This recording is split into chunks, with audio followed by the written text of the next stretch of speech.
I wish I could say it was sudden. That Sasha transformed overnight into someone I barely recognized.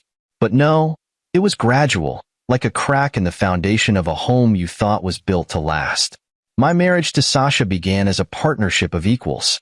She was ambitious, charming, and full of fire, qualities that made me fall hard for her.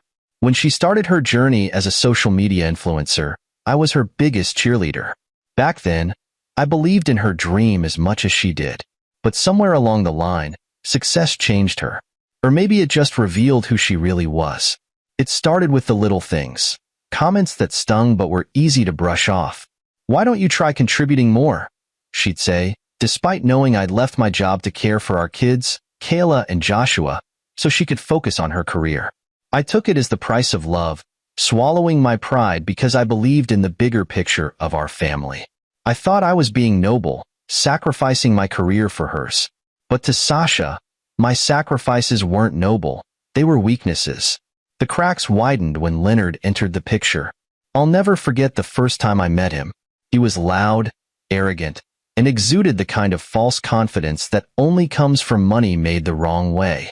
"This is Leonard," Sasha said one night as she introduced him in our living room. "He's a business partner." But the way her eyes sparkled when she looked at him told me he was more than that. Leonard was everything I wasn't. Flashy, aggressive, and utterly disrespectful. He made no effort to hide his disdain for me. "Must be nice," he said once, smirking at me. "Staying at home while the wife handles business." It wasn't what he said that bothered me. It was Sasha's silence. She didn't defend me, didn't say a word. That silence was louder than any insult Leonard could have thrown my way. Things reached a boiling point the night Sasha decided to host a dinner party. She insisted I play the perfect host, serving drinks, clearing plates, and making sure her friends were comfortable. It was humiliating. I tried to push back, but Sasha dismissed me with a cold glare. "Don't embarrass me," she hissed.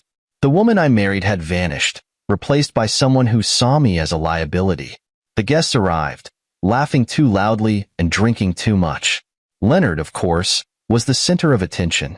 Sasha hung on his every word, her laugh a little too loud, her touch lingering a little too long. I stood in the corner, trying to keep my composure as they whispered and snickered, their eyes darting toward me. And then it happened. Leonard made a joke at my expense, something about how real men don't let their wives run the show. I'd had enough. "That's enough," I said, my voice steady but firm. The room went silent for a moment, and then Sasha stepped forward. Without warning, she slapped me across the face. Hard. The sting of her hand was nothing compared to the laughter that followed. Leonard roared. Her friends joined in, and Sasha looked triumphant. I stood there, humiliated and seething, my face burning as their laughter echoed in my ears. But as I walked away, something inside me shifted. I wasn't just humiliated. I was done being the punching bag, the afterthought, the man she could slap and mock in front of her friends. That night, I made a decision. This would be the last time anyone laughed at my expense. There's something about being laughed at that changes a man. Not the casual teasing you get from friends, or the light-hearted jests that you can brush off, but the deep, guttural kind of laughter that strips you bare in front of others. The kind that tells you, in no uncertain terms, that you're not just the butt of the joke. You are the joke. That's what happened to me that night. And it wasn't the slap itself that broke me. It was Sasha's smug expression afterward, the way her friends cackled like hyenas, and Leonard's voice slicing through the air with a mocking, "Man up, Daniel. Even your wife knows you're weak." I wanted to leave. No, I wanted to scream, to flip the table, to throw Leonard and his arrogance out of my house. But I did neither. Instead, I stood there, frozen, as their laughter ricocheted off the walls like bullets. My ears burned, my vision blurred, and my fists clenched so tightly that my nails dug into my palms. Every instinct in me screamed to fight back, to say something, to do anything. But I didn't. Not because I was scared of them, but because I knew it wouldn't make a difference. Sasha had already won in their eyes. To them, I was nothing more than a man in the corner, insignificant and defeated. As I walked out of the room, the sound of their laughter followed me down the hallway. I made it to the kitchen, leaned against the counter, and let out a shaky breath. My heart was racing, my hands trembling. The humiliation wasn't just a weight on my chest. It was suffocating, like I was drowning in it. I could still hear them, their voices growing louder as the alcohol flowed. Sasha's laugh stood out the most, sharp and cruel, nothing like the warm, melodic laugh I'd fallen in love with years ago. I thought about Kayla and Joshua, asleep upstairs, blissfully unaware of what their father had just endured. For a moment, I felt ashamed, not because of what had happened, but because I had let it happen. What kind of example was I setting for my children? That it's okay to be disrespected? To be humiliated? That it's okay for a man to lose every ounce of dignity and still stay silent? I clenched my jaw. No, I couldn't let this stand. But I also couldn't react impulsively. I had to be smart, calculated, patient. I splashed cold water on my face, staring at my reflection in the kitchen window. The man looking back at me wasn't the Daniel I used to be. He was worn, tired, and beaten down. But beneath the exhaustion, there was a flicker of something else, resolve. That moment, I realized I wasn't just humiliated. I was done. Done being the passive, quiet husband who let things slide for the sake of peace. Done letting Sasha walk all over me. Done playing the fool in front of her friends. This wasn't about pride anymore. It was about self-respect. When I walked back into the living room, the party was in full swing again. Leonard was telling another one of his obnoxious stories. Sasha was perched on the armrest of his chair, and her friends were all leaning in, hanging on his every word. None of them even noticed I'd returned, which suited me just fine. I sat down on the farthest couch, quietly watching, quietly calculating. I don't know what came over me in that moment, but I felt calm. The humiliation was still there, simmering beneath the surface, but it wasn't consuming me anymore. Instead, I felt something else, clarity. I didn't need to yell or scream or flip the table. No, my revenge would be quieter, more precise. I just needed to wait for the right moment. And as I sat there, listening to Leonard brag about his latest business venture and watching Sasha laugh at his every word, I realized something. They had no idea what was coming. None of them did. They thought I was weak. They thought I was defeated.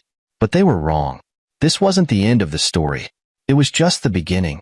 You see, humiliation has a way of either breaking a man or sharpening him. That night, sitting in the corner of my own living room, surrounded by people who thought I was beneath them, I made a choice. I wouldn't lash out. I wouldn't give Sasha, Leonard, or her cackling friends the satisfaction of seeing me crumble. No, I would strike back in a way that none of them could anticipate. Let me take you back a few months, to when the pieces of this puzzle first began falling into place. I wasn't always the clueless, defeated man Sasha made me out to be. I had known for a while that something was off. It started with her phone. Late at night, when she thought I was asleep, she'd slip out of bed and whisper into it. At first, I convinced myself it was harmless, just business calls. But then there were the sudden trips, the unexplained expenses, and of course, Leonard. He wasn't just a business partner. I could see it in the way she lit up when he entered the room, the way she leaned a little too close, laughed a little too hard at his unfunny jokes. It didn't take a genius to figure out what was going on. But instead of confronting her, I did what I do best, I observed. Quietly, patiently, I started digging, not out of jealousy, but out of a deep, nagging need to understand what I was dealing with. Leonard wasn't just a sleazy opportunist. He was dangerous. His flashy lifestyle wasn't funded by legitimate business dealings. Oh no, it was dirty money, fraud, money laundering, even rumors of drug trafficking. And Sasha? She wasn't just an innocent bystander. She was complicit. Bank accounts in her name were being used to funnel money. She was so caught up in the glamour of it all that she didn't realize the ground beneath her feet was crumbling. At first, I wanted to protect her. As much as our marriage had deteriorated, I still loved her. But the more I uncovered, the harder it became to see her as the woman I once married. She wasn't just reckless. She was selfish, willing to risk everything for the sake of her image and Leonard's approval. I knew I couldn't take this on alone, so I contacted an old friend, Inspector Collins, who worked in financial crimes.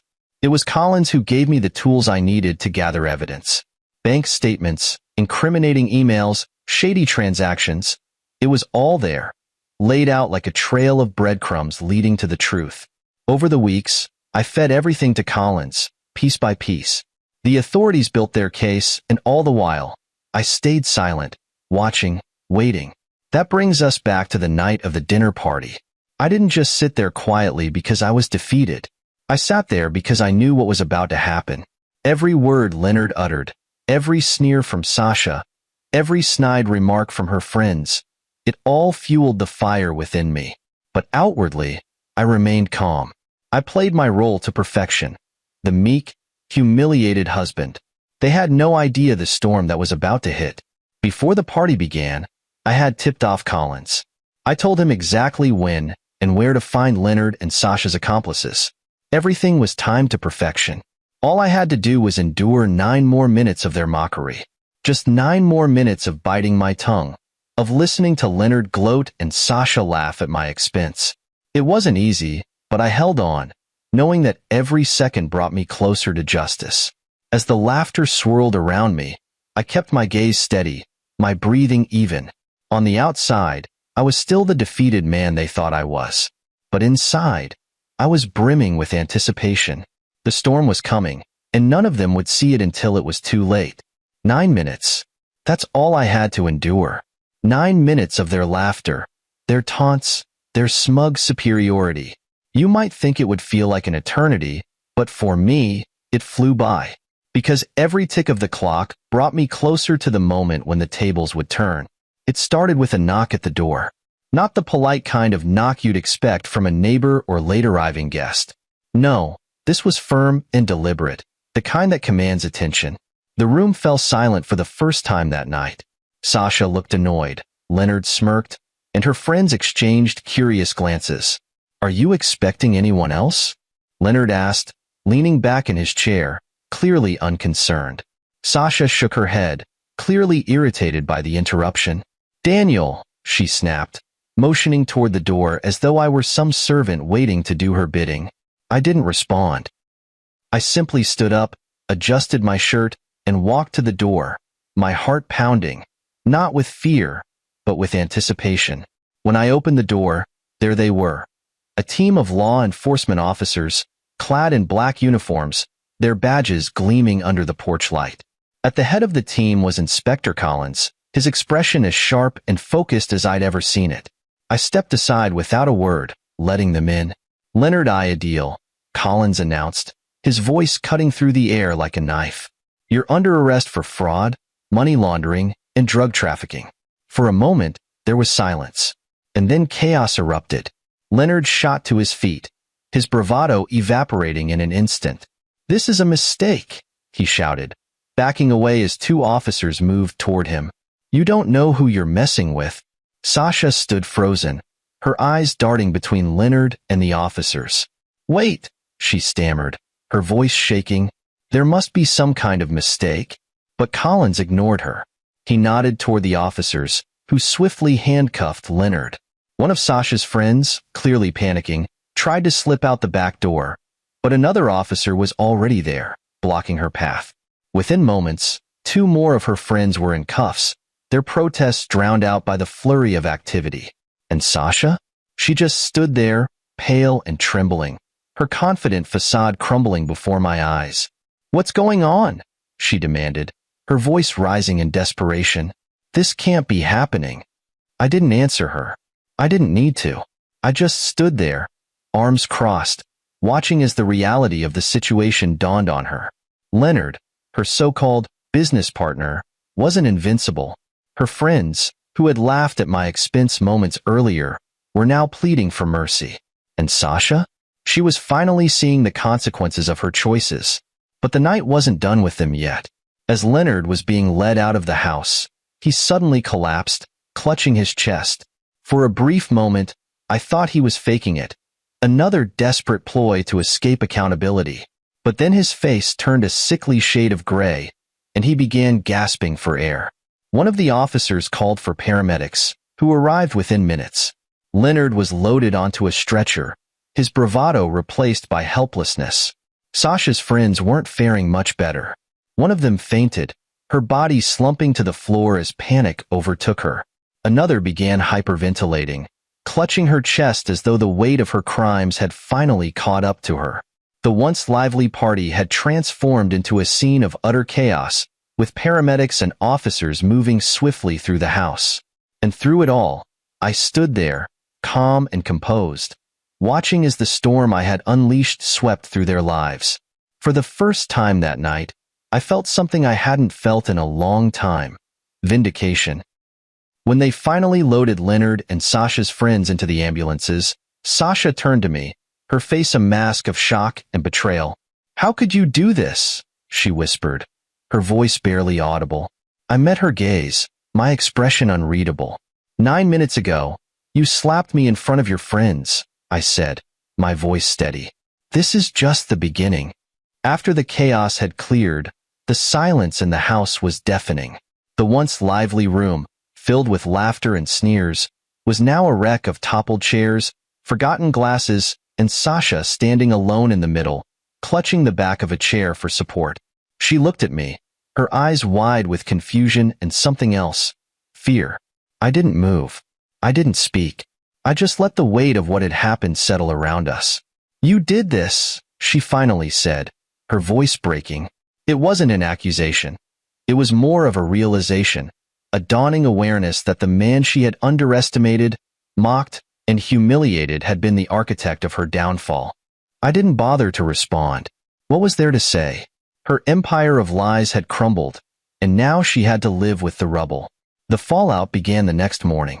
News spread fast, as it always does when scandal is involved. Leonard's arrest made headlines, and so did the others. Fraud, money laundering, and drug trafficking. It was all out in the open. The internet, which had once been Sasha's playground, became her worst nightmare. Her social media accounts were flooded with comments, most of them vicious. Brands she had partnered with released statements distancing themselves from her, one after another. Her accounts were eventually deactivated, either by her or the platforms themselves. The sponsorships dried up, the lucrative deals vanished, and the life she had built on illusion came crashing down. By the end of the week, Sasha's bank accounts were frozen as part of the investigation. The flashy clothes, the designer bags, the expensive car, they were all gone, seized as evidence or sold to cover debts. But the most telling sign of her fall from grace wasn't what she lost. It was the people, her so-called friends, the same ones who had laughed at me that night, turned on her in a heartbeat. They blamed her for everything, claiming she had dragged them into Leonard's schemes. One by one, they abandoned her, leaving her to face the fallout alone. And Leonard? He didn't hesitate to throw her under the bus. From his jail cell, he painted her as a willing accomplice, someone who had knowingly laundered money and facilitated his illegal activities. Whether it was true or not, it didn't matter. The damage was done. Sasha wasn't just disgraced. She was radioactive. No one wanted to be associated with her. As for me, I stayed quiet through it all. I didn't gloat, didn't confront her, didn't even bring it up. I focused on Kayla and Joshua, making sure their lives stayed as normal as possible amidst the chaos. They were too young to understand what was happening, but they sensed the shift. Sasha was no longer the confident, untouchable figure they knew. She was quiet, withdrawn, and for the first time in a long time, vulnerable. It wasn't long before Sasha began to crack under the pressure. The fear of losing everything, her reputation, her freedom, her family, was written all over her face. She started sleeping in the guest room, avoiding me as much as possible. And when we did cross paths, she looked at me like I was a stranger, someone she couldn't quite figure out. One evening, as I was putting Kayla and Joshua to bed, Sasha stood in the doorway, watching silently. When I stepped out of the room, she stopped me in the hallway. "Daniel," she said softly, her voice trembling. "I didn't know. About Leonard. About all of it. I swear I didn't know." I stared at her for a long moment, searching her face for some sign of sincerity. Maybe she was telling the truth. Maybe she wasn't. At that point, it didn't matter. The damage was done, and no amount of denial or regret could change that. "You knew enough," I said simply, stepping around her and walking away. Her shoulders sagged, and for the first time, I saw her for what she really was. Not the confident, powerful woman she pretended to be, but someone lost, broken, and completely unprepared for the consequences of her actions. That night, as I lay in bed, I felt an unexpected sense of peace. Not happiness, not triumph, just peace. The fallout wasn't over, not by a long shot, but for the first time in years, I felt like I was finally in control of my life again. It's strange how life works. For years, I had been living in the shadows, silencing my ambitions, and dimming my own light to make space for Sasha's. I thought it was love, sacrificing my happiness to elevate hers. But now, as I stood amidst the wreckage of our marriage, I realized that I had been wrong. Love doesn't demand self-destruction. Love doesn't strip you of your identity. And now, for the first time in years, I had the chance to rediscover who I was. The transformation didn't happen overnight. At first, I was consumed by anger, not just at Sasha, but at myself. I was angry for letting her walk all over me, for staying silent when I should have spoken up, for allowing myself to become a doormat. But that anger became fuel. I channeled it into rebuilding my life, piece by piece. The first step was reclaiming my independence. I dug out my old resume, updated it, and started applying for jobs. It wasn't easy. Explaining a long gap in your employment history never is, but I didn't let that stop me. Eventually, I landed a consulting role at a small but growing firm. It wasn't glamorous, but it was mine. For the first time in years, I had something that was just for me. Work gave me a renewed sense of purpose, but it wasn't enough. I wanted more. I wanted to reconnect with the parts of myself I had lost. So, I started reaching out to old friends, people I hadn't spoken to in years. Some were surprised to hear from me. Others welcomed me back with open arms. Slowly but surely, I rebuilt my social circle, surrounding myself with people who valued me for who I was, not for what I could do for them. And then there were Kayla and Joshua. They were my anchor through it all. Every morning, I woke up with one goal in mind: to be the best father I could be. I took them to school, helped them with their homework, and spent weekends exploring parks and museums. I wanted them to see me as more than just their dad. I wanted them to see me as a role model, someone they could look up to. It wasn't just about proving something to them. It was about proving something to myself. For too long, I had let Sasha's opinion of me define my worth. But as I stood there, watching my kids laugh and play, I realized something important. I was enough. I didn't need Sasha's approval, or anyone else's, to feel whole. As the weeks turned into months, people started noticing the changes in me. Friends commented on how confident I seemed, how much lighter I looked. Even my colleagues at work were impressed by my dedication and drive. For the first time in a long time, I felt proud of myself, not because of what I had accomplished, but because of the person I was becoming. But the biggest transformation wasn't external, it was internal. I learned to let go of the resentment I had been carrying. It wasn't easy. Anger has a way of burrowing deep into your soul, but I knew it was necessary. Holding on to that anger would only hold me back, and I was done living in the past. Sasha, of course, noticed the change in me. She watched from the sidelines as I rebuilt my life, her expression a mixture of envy and regret. Once, she tried to talk to me, to apologize for everything she had done. "I'm sorry," she said, tears streaming down her face. "For everything. For Leonard. For the way I treated you. For all of it." I believed her, but I also knew that forgiveness didn't mean reconciliation.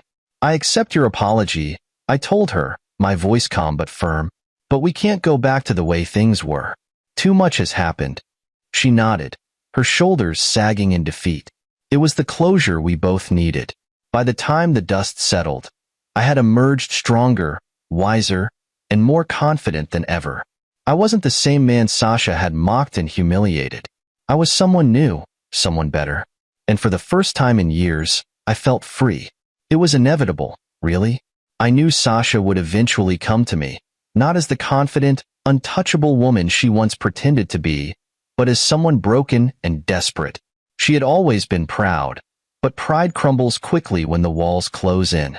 And for Sasha, those walls had been closing in for months. It happened one quiet evening. The kids were asleep, and I was sitting at the dining table, going through some work files. The house was eerily silent, a stark contrast to the chaos it had seen that fateful night. Sasha stepped into the room hesitantly, her once flawless posture slouched, her face devoid of makeup, her eyes heavy with exhaustion. This wasn't the Sasha I had known. This was a shadow of her, stripped of the confidence, the arrogance, the shield she had always worn so proudly. "Daniel," she said softly, her voice trembling. I didn't look up, didn't respond. I let the silence hang, knowing she would speak again. "Can we talk?" I closed my laptop and leaned back in my chair, folding my arms. "What is there to talk about, Sasha?" I asked, my tone calm but firm. "Haven't we said everything that needs to be said?" She flinched at my words but pushed forward. I need you to understand. I didn't mean for things to get this bad. I didn't know Leonard was involved in anything illegal. I swear, I thought it was just business." I stared at her, unblinking. The old me might have softened at the sight of her tears, at the sound of her trembling voice. But this wasn't about pity or reconciliation. This was about truth. "You didn't know?" I repeated, my voice low. "Or you didn't want to know?" She looked down, her hands twisting nervously in her lap. "Maybe I ignored the signs," she admitted, her voice barely above a whisper. "I got caught up in the lifestyle, the attention, the everything. I thought I deserved it after all the hard work I put in. I didn't realize what I was losing in the process." Her words hung in the air, heavy with regret. For a moment, I felt a flicker of sympathy, not for the woman who had slapped me in front of her friends, but for the woman I had once loved, the woman who had lost herself chasing something that was never worth it. "You didn't just lose yourself, Sasha," I said, my voice steady. "You lost us. You lost me. And for what? Leonard? Money? Power? Was it worth it?" She shook her head, tears streaming down her face. "No," she whispered. "It wasn't worth it. None of it was worth it. I was stupid, Daniel. I was selfish and blind, and I hurt you in ways I can't take back. I'm sorry. For everything." I wanted to believe her, and maybe part of me did.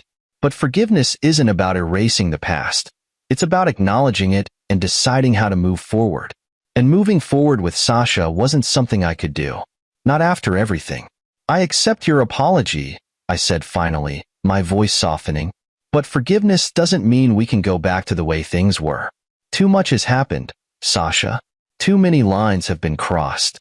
She nodded slowly, her shoulders sagging under the weight of my words. "I understand," she said, her voice thick with emotion. I want to fix things. I want to be better. For the kids. For you. You should want to be better for yourself," I replied. "And for Kayla and Joshua. They need a mother they can look up to. But I can't give you what you're asking for. Not anymore." For a long moment, neither of us spoke.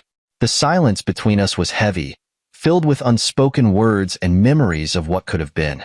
Finally, Sasha stood up, wiping her tears.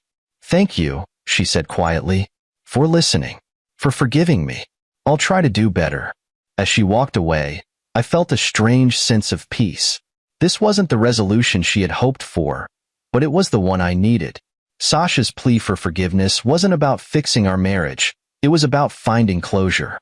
And in that moment, I realized I had finally let go of the anger, the resentment, the pain. I had forgiven her, not for her sake, but for mine. If Sasha's downfall was a slow unraveling, Leonard's was a catastrophic collapse. His bravado, his confidence, his untouchable persona, all of it crumbled like a house of cards.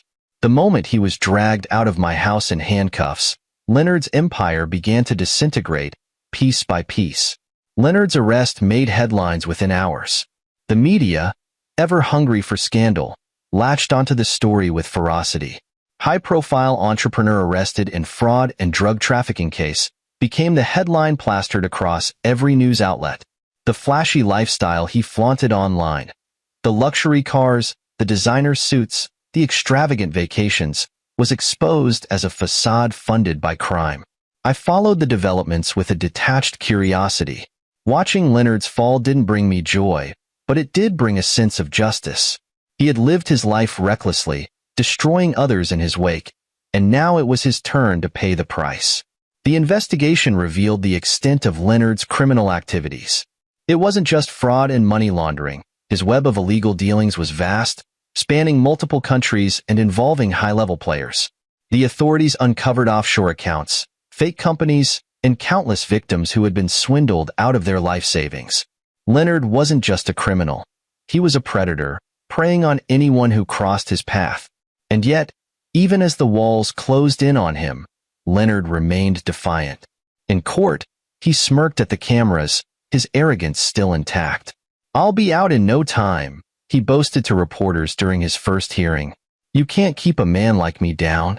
But the evidence was overwhelming. Witnesses came forward, documents were presented, and Leonard's lies were laid bare for all to see. His smirk faded as the reality of his situation sank in. The man who once believed himself untouchable now faced a mountain of charges that could put him away for decades. The trial was a spectacle, broadcast live for the world to see. Every detail of Leonard's crimes was dissected and analyzed, his reputation shredded beyond repair. Sasha's name came up multiple times during the proceedings, though the lack of concrete evidence spared her from prosecution. Still, the association alone was enough to taint her further, leaving her with nothing but regret and shame. Leonard's sentencing was the final nail in the coffin. The judge didn't hold back, handing him a lengthy prison term that ensured he wouldn't see freedom for a very long time. As the sentence was read, Leonard's cocky demeanor finally broke. He slumped in his seat, his face pale, his eyes empty. The man who had once been larger than life was now reduced to a shadow of his former self. But Leonard's downfall didn't end with his imprisonment. The people he had wronged, former business partners, investors, even his so-called friends, turned on him, filing lawsuits and seeking restitution. His assets were seized, his accounts frozen, and his name became synonymous with deceit and betrayal. I watched it all unfold from a distance, my feelings a mix of satisfaction and pity. Leonard had brought this on himself, but there was something tragic about watching a man who had once believed he had the world at his feet fall so far. Still, I couldn't forget what he had done. To me, to Sasha, to countless others. His charm, his arrogance, his ability to manipulate. It had all been a mask, and beneath it was nothing but emptiness. In the end, Leonard became a cautionary tale, a reminder that no one is truly untouchable. His downfall was swift, brutal, and complete, leaving no room for redemption.